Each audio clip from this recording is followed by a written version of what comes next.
À la une de l'actualité, 10 ans de prison requis contre Mamadi Condé en opposant au président Alpha Condé en Guinée. Il est poursuivi pour menaces, injures, atteintes aux intérêts fondamentaux de la nation.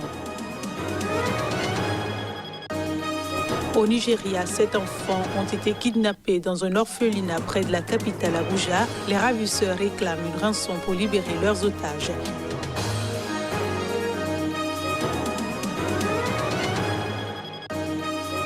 Et puis en Centrafrique, offensive des forces gouvernementales contre des rebelles tentant d'asphyxier Bangui, les FACA ont repris le contrôle de Boda.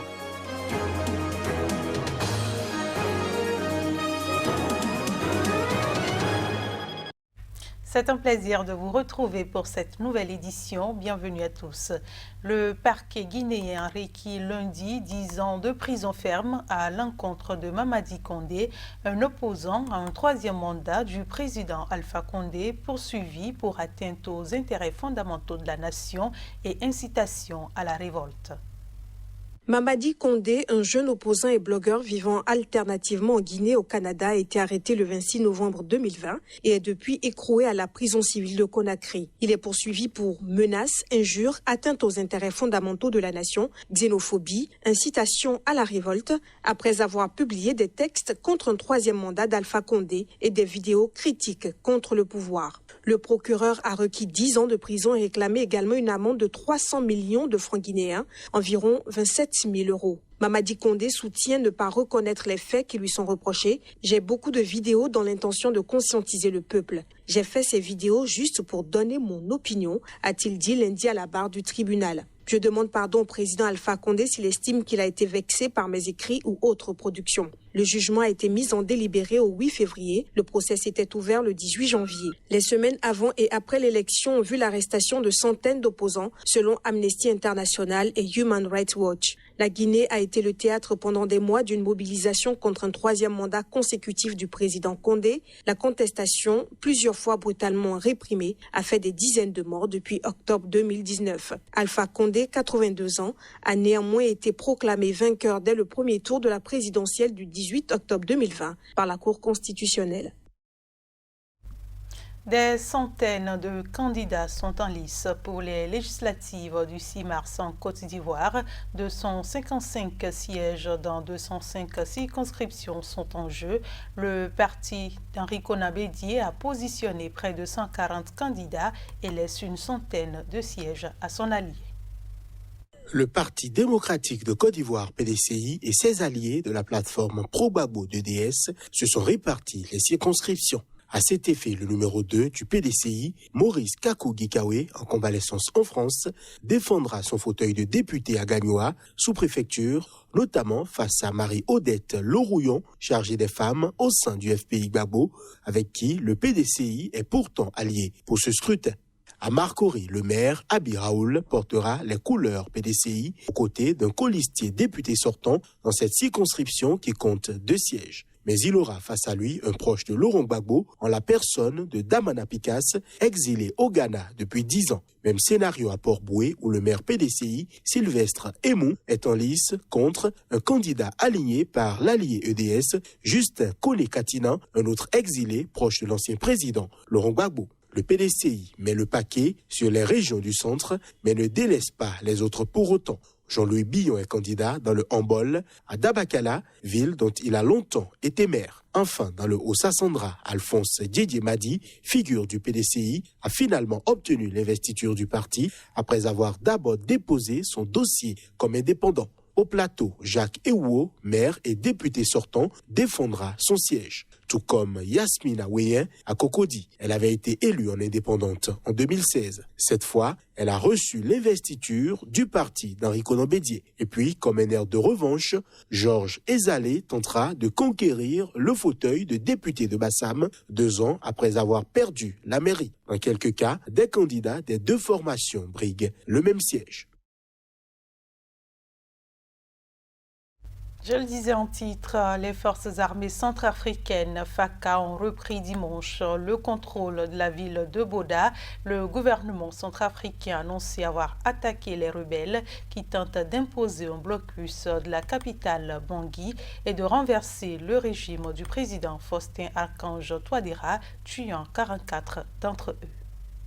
Les forces gouvernementales sont repassées à l'offensive, a informé le porte-parole du gouvernement, Ange-Maxime Kazagui. La ville de Boda, située à 124 km de Bangui, a également été reprise par les autorités et les forces négatives se sont enfuies dans diverses directions. Au moment où nous parlons, les FACA et la gendarmerie sont dans la ville et les Russes sont avec nos FACA, a annoncé Ange-Maxime Kazagui. Le 17 décembre, les 6 groupes armés les plus puissants qui occupaient les 2 tiers de la Centrafrique en guerre civile depuis 8 ans se sont alliés au sein de la coalition des Patriotes pour le changement CPC qui ont annoncé le 19, 8 jours avant les élections présidentielles et législatives, une offensive dans le but d'empêcher la réélection du président Touadéra. Mais ils se sont heurtés à quelques 12 000 casques bleus de la force de maintien de la paix de la mission de l'ONU en Centrafrique, présents depuis 2014, mais aussi des centaines de militaires rwandais et paramilitaires russes dépêchés fin décembre par leur pays à la rescousse de Touadéra et d'une armée démunie. Depuis le début de leur offensive en décembre,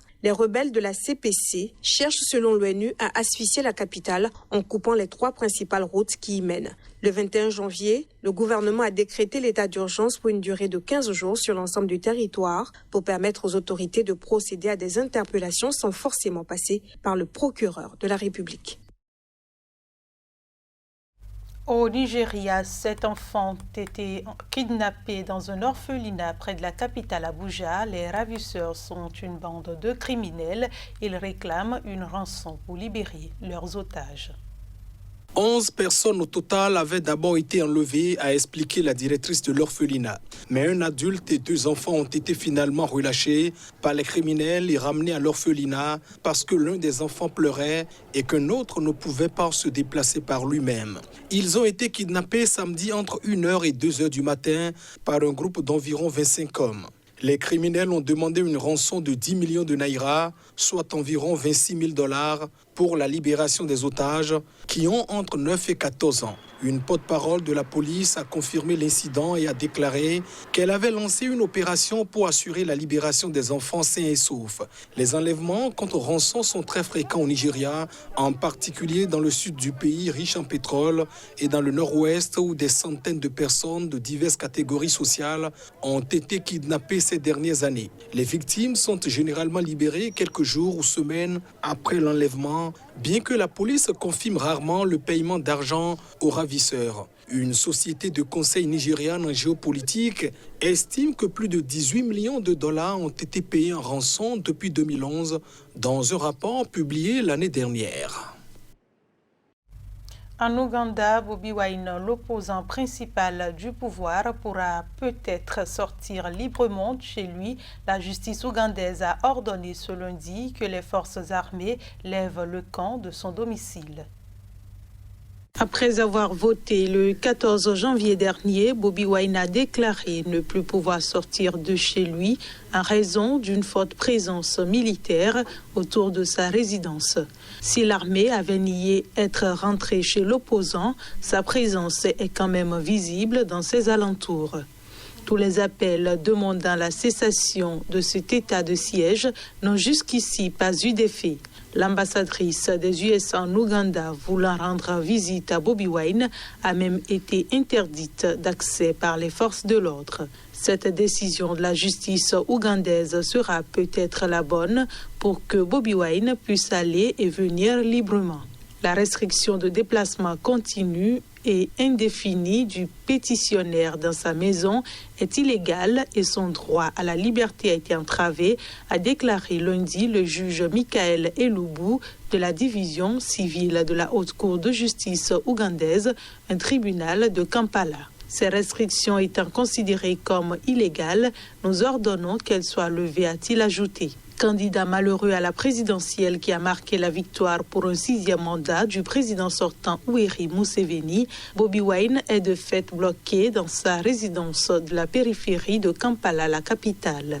Des soldats et des policiers lourdement armés entourent la maison et empêchent ses habitants, dont l'épouse de Wine, d'en sortir. De son vrai nom, Robert Kyangulanyi, cet ancien chanteur de raga devenu homme politique, est désormais considéré comme le leader de l'opposition. Le gouvernement ougandais a justifié cette assignation à résidence par la nécessité d'assurer la protection de Bobi Wine et d'éviter les manifestations de l'opposition. Le candidat ayant qualifié l'élection de massacre et rejeté ses résultats. Et puis au Mali, les élèves ont repris le chemin de l'école. La rentrée scolaire est effective dans le pays depuis ce lundi. La reprise des cours intervient après un report de l'année scolaire à cause notamment de la crise sanitaire liée au coronavirus. Écoutons ces acteurs rencontrés dans les écoles. La rentrée a été effective chez moi. Les enfants sont venus, tous les anciens sont présents. Il n'y a pas d'absent. On a beaucoup parlé du coronavirus. On est en train de leur faire comprendre les dangers et les mesures barrières surtout. Depuis hier, avant-hier, on est sur pied pour la distribution des masques parce que l'État nous a envoyé une grande quantité de masques pour chaque enfant.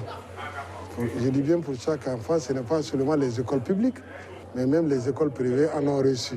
On sait très bien que la gestion des distanciations, ce n'est pas du tout facile. Parce qu'ici, chez nous, on a une seule école publique. Vous-même, vous voyez, il y a tellement des élèves. Maintenant, on a les difficultés des classes. Actuellement, on a besoin des salles de classe. Quand même, on a l'espace. Fin de cette édition. Merci de votre attention.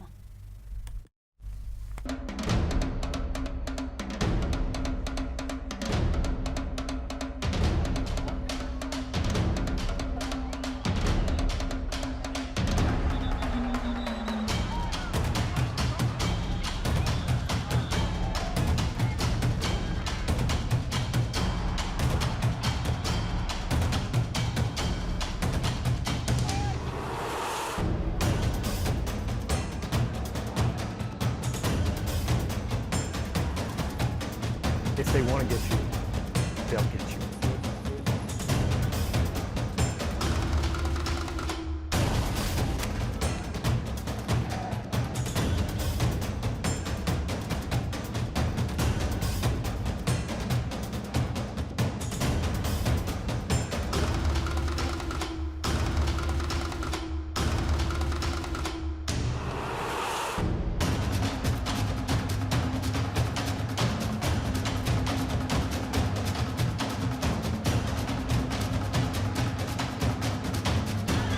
Restez informés à chaque instant sur SICA.